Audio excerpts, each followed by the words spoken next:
Yeah, well, you know, there's nothing wrong with growing up and not being a piece of shit. You know, it's kind of a miracle at this point. You don't like Don Henley at all, man. What's the deal? Oh, I don't have a problem with Don.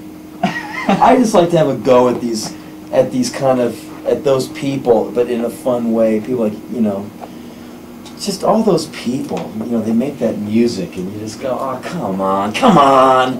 And then they just get these Grammys and all these people go, oh, you're really making me feel. And you go, God, look what white liberals. Ah! You know. So did you ever get the tattoo, Henry? Yeah, you know, I told that story the other night at the University of Tallahassee. God. I said, I said, you should never talk shit about people you don't know. And so I did this thing. I said, I wrote this article for details. And I said, you know, blah, blah, blah. And I said, at the end of the article, I said, you know, I said, I'm going to get these tattoos with the Wilson Phillips girls and the guys in Nelson across my chest. I figured, you know, everyone, ha, ha, ha, ha, you know. And, you know, everyone in the crowd goes, ah, they think it's funny. And then I said, okay.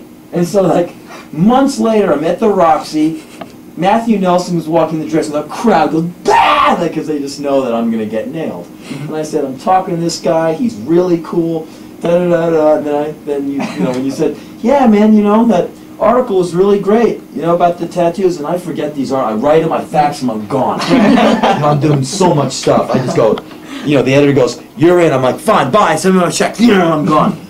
And so, you know, I didn't remember. You go, yeah, you know the thing at the end? I'm like, yeah, about the tattoos, and everyone in the crowd's like, ah! And then, you know, when you said, well, did you get it yet? And I said, I'm a dick, all right? Thank you. And I said, you shouldn't talk shit about people you don't know, man. Go to the source. And everyone was like, oh, all right. But I used you as Oh, an cool, example. thanks. I actually made it. Do you have it on tape? I'd be highly honored. Yeah, it's somewhere. Because I've told that story a few times. Because I said, you know, you just can't judge people, you know. Well, this is the coolest because, you know, I wanted to write with you. When I read that article, I wasn't pissed. I was like, I gotta write with this guy. I have to. I talked about it in New York, and they reviewed it in Spin. So if you get the new issue of Spin, it'll say, Henry told a story about not talking shit about people, and it says in parentheses, the Nelsons are cool guys. And it says that. Well, because I just said, you know, I was like making a joke about, you know, the Nelson brothers. And then I said, and I met one of them, and the guy was really cool, you know. So I was wrong. And then, you know, and we're all wrong when we talk shit about people.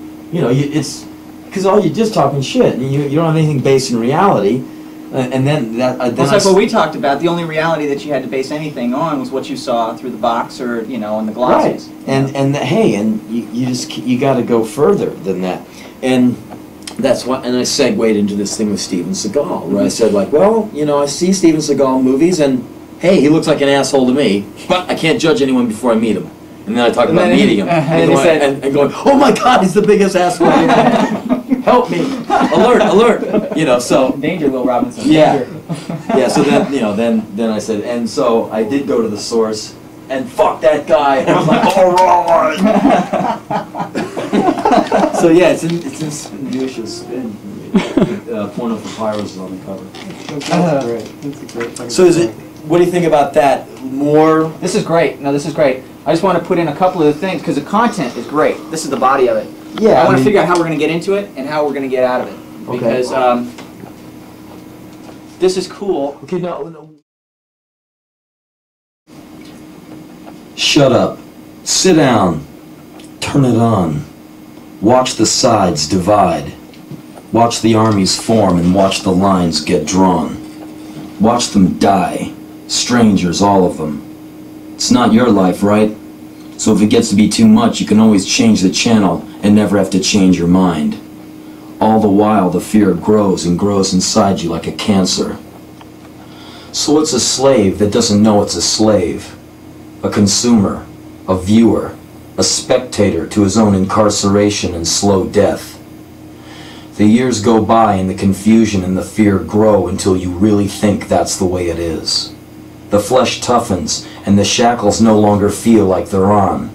Your fear and hate-filled existence passes for real life as you blindly move and go and do what you're told to, when you're told to, without argument, without thought.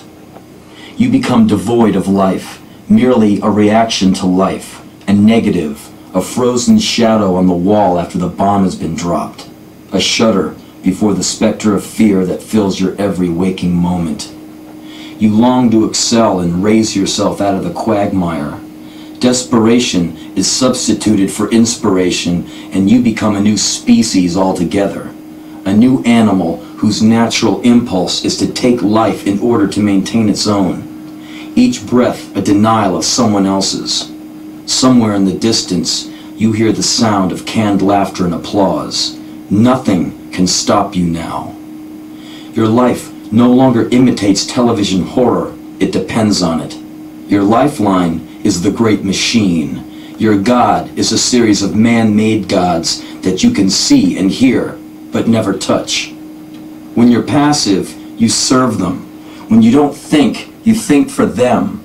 Break the chains of fear. Become their worst nightmare. Think for yourself. Fill yourself with light. Fear's greatest enemy is love.